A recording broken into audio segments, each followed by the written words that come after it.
Thank you. Looks like everyone's ready. Sure. Let me start by giving an update on our two officers that were shot over the weekend.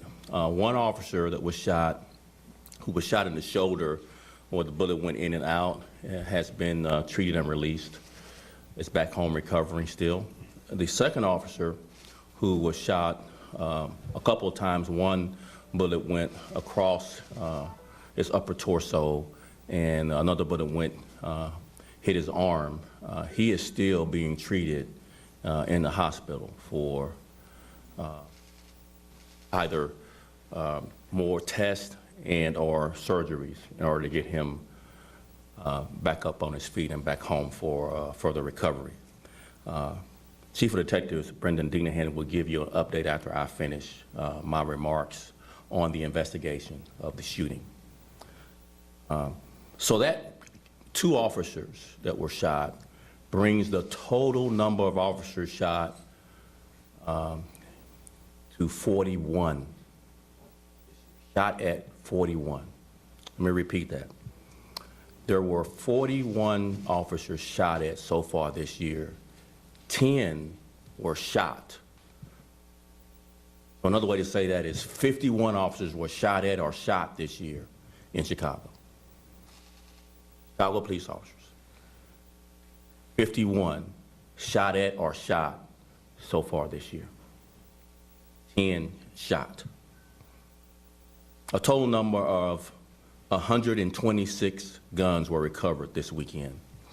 And the reason why that number is brought up is that repeatedly every Monday after a weekend, we talk about the number of guns recovered. And I mentioned every one of those interactions or potential deadly force encounter. Because we had that happen when our two officers were shot. They spotted a gun, attempted to recover the gun and arrest the subject, and they were shot. So just this weekend's 126 guns recovered. Each one of those were a potential deadly force encounter. 91 gun arrests this weekend. That brings the total number of guns recovered in Chicago in 2020 to 6,967.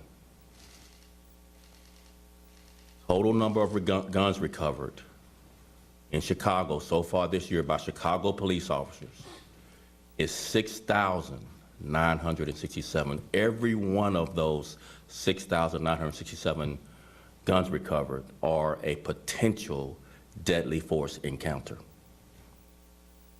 I'd like to move to another subject.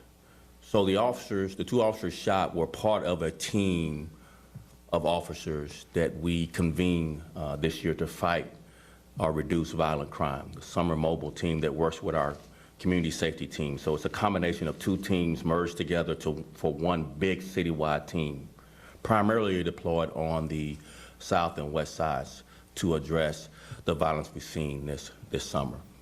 That team, citywide team, was a reorganization that I put in place that reorganization began at my 4-week point. I had been on the job 4 weeks. I realized that we weren't aligned with what was happening on the ground, given not only the pandemic, but the George Floyd incident in Minneapolis and the increasing violence. This was all in April, happening in April and May, where I was making this assessment, this diagnosis of our alignment, of our resources, and I decided to reorg the department.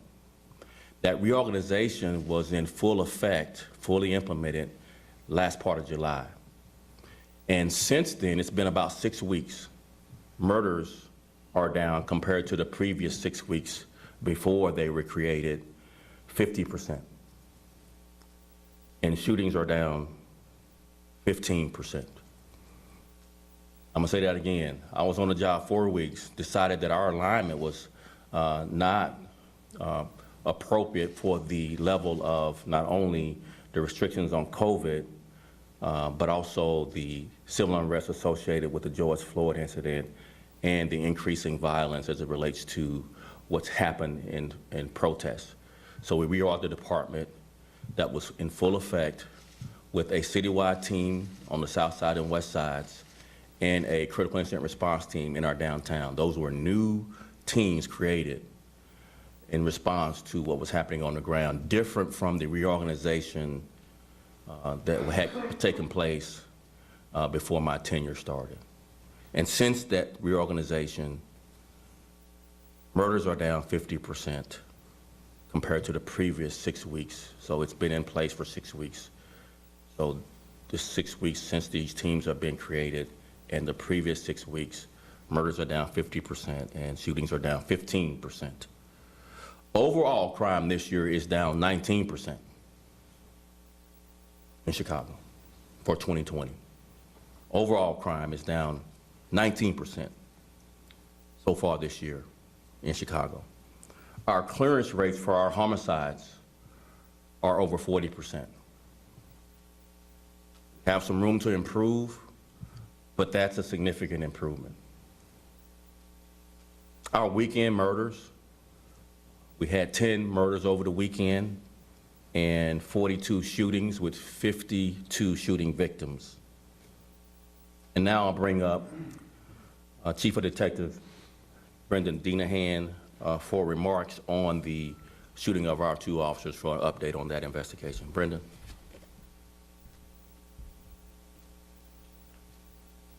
Thanks, Superintendent. And just to echo what the Superintendent had already stated, I just want to thank the officers, obviously specifically the officers involved.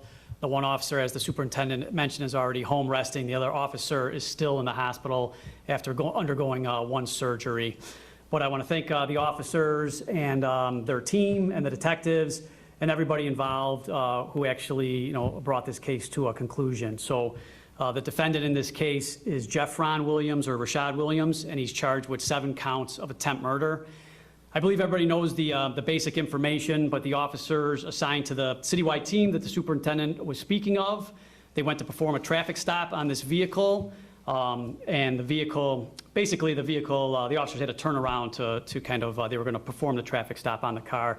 They had to turn around. By the time they came up to the car, this defendant had already parked, and he'd actually crawled into the trunk of his car. He was able to pull down the back seat and crawl into the trunk of his car. His vehicle has extremely tinted windows. By the time the officers got up there and they were able to flash the flashlights inside, they could see the gun with the extended clip in plain view. And that's when they started getting on the radio.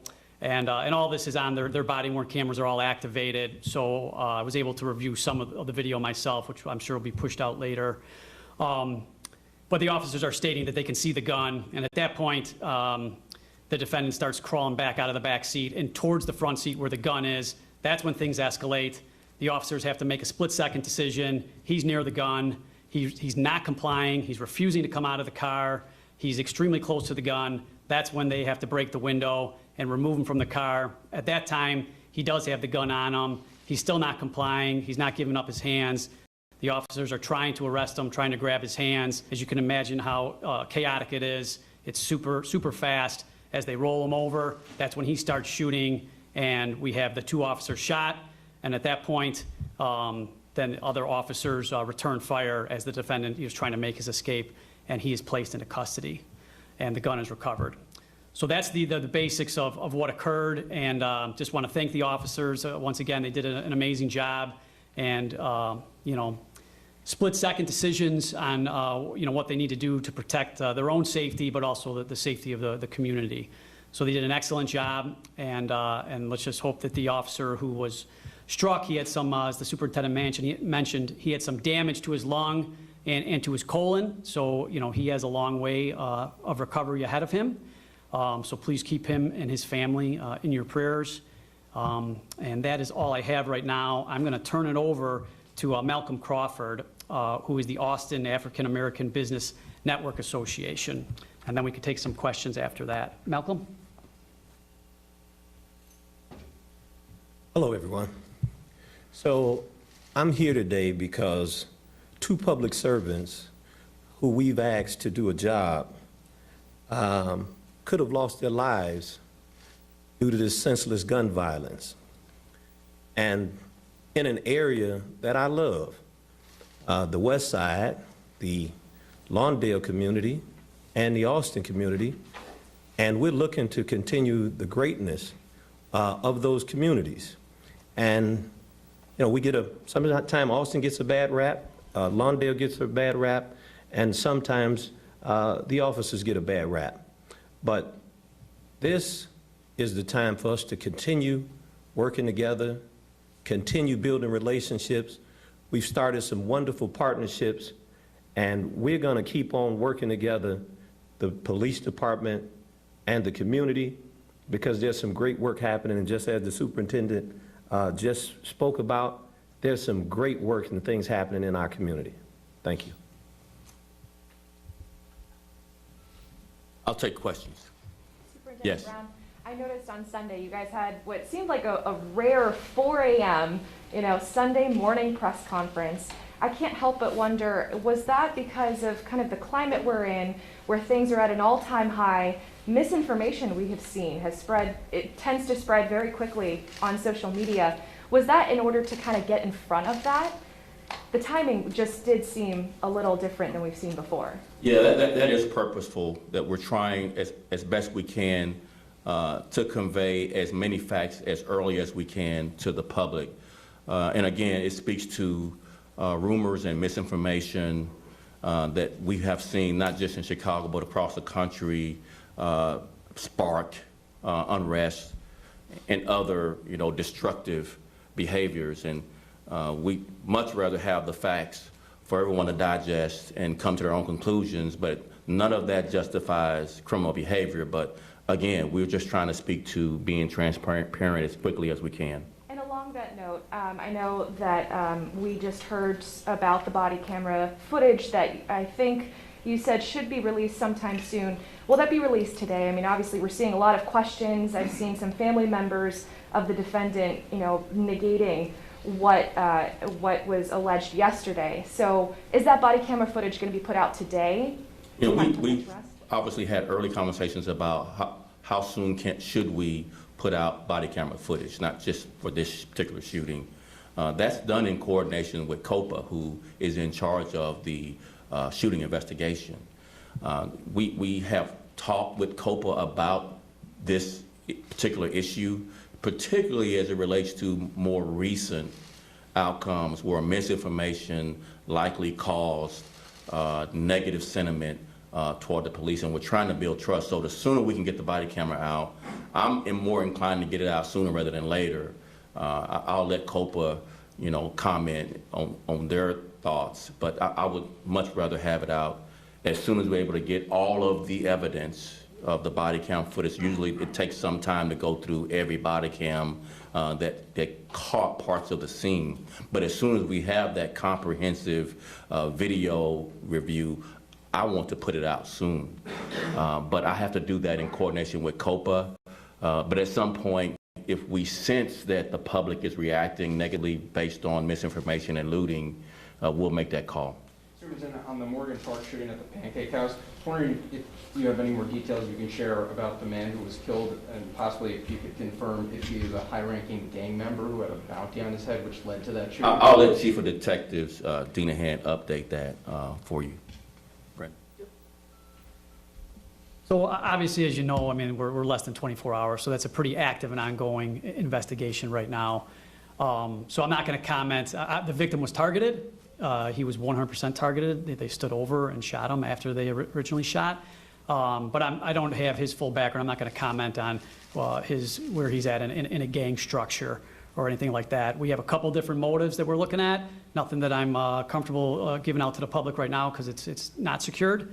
But we're working on it. And speaking of just what I always kind of talk about is the video. We do have video of the incident, and we're working with the detectives, and they're kind of doing their investigation right now. And as soon as possible, as soon as we can, I don't know when that is, if it would be today or tomorrow, depending on how the investigation proceeds in the next 48 hours, we'll probably be pushing something out, asking for your guys' help, and specifically the community's help, which we always are asking for if we have good enough video, which may be able to help identify a suspect in this case. But very active and ongoing. But the victim was 100% targeted, and so I know there was great concern in the community. But this victim was targeted for this incident. Superintendent, can you talk about the weekend protests? Were you happy with the way that the deployment worked and the way that everyone interacted on Michigan? Before I get to your question, which is a really relevant question, I want to follow up on your question about this particular shooting. And Brendan answered it really well, that at some point when we do have information where we'll solicit the public's help, whether that's a clip of a video or that's a still photo from a video for identification at some point. So I mentioned clearance rates are above 40%. Much of that has happened recently, given more people have come forward from the community to solve homicides.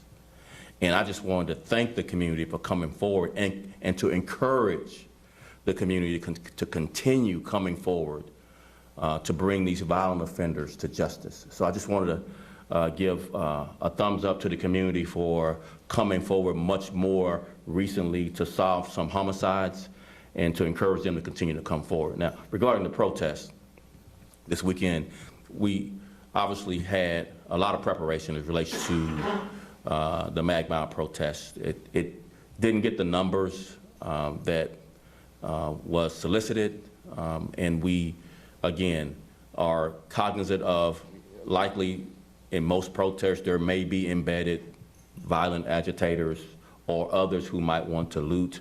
So I think the best way to describe our preparations and our ideas about the go forward as it relates to protecting our retail corridors in our downtown, in our neighborhoods is, criminals only have to be right once, and we have to be right every day, every hour of the day.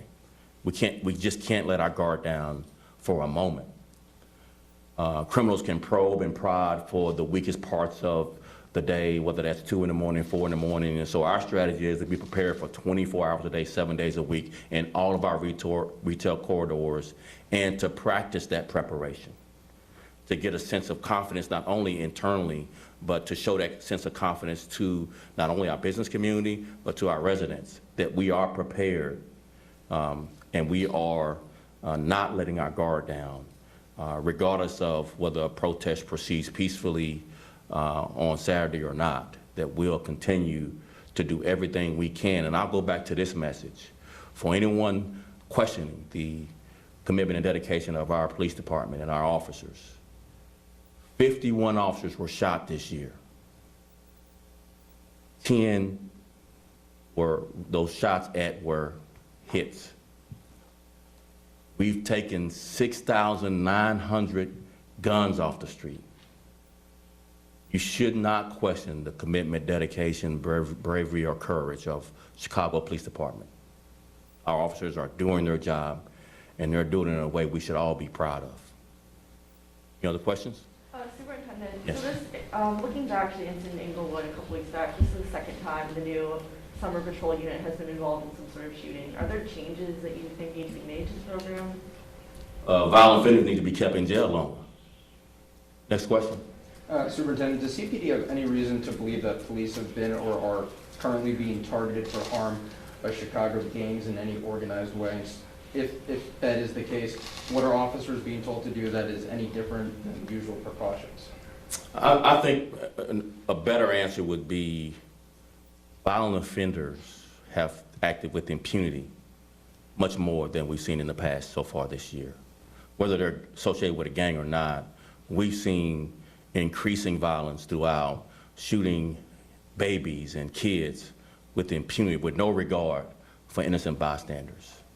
And so I wouldn't say that it's associated with a specific, whether it's a gang or culture. I think overall there's this sense of lawlessness amongst violent offenders, and we need to, as police officers and as community members, we need to push back fervently against lawlessness and give no quarters to people who would commit any type of crime, whether that's looting, public disorder, or violence. Give no quarters to that type of behavior. Go ahead.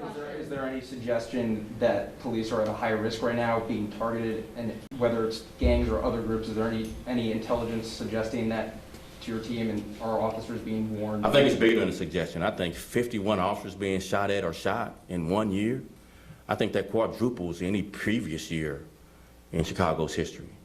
So I think there's more than a suggestion that people are seeking to do harm to cops. Is the precaution level Yes. changing, or what? We are, obviously, we're hypervigilant anyway as a profession, but when officers are shot here in other parts of the country, it makes us even more concerned about the safety of our officers. Thank you so much, appreciate it.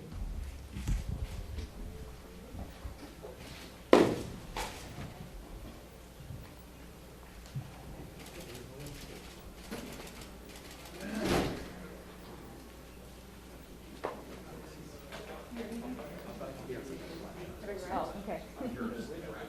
Hey, Aaron. Are we working together today, the entirety, or do you not know? Don't know. Okay. So we'll go back. I gotta go back to the station anyway. I didn't realize the camera didn't have cards in it. So I got a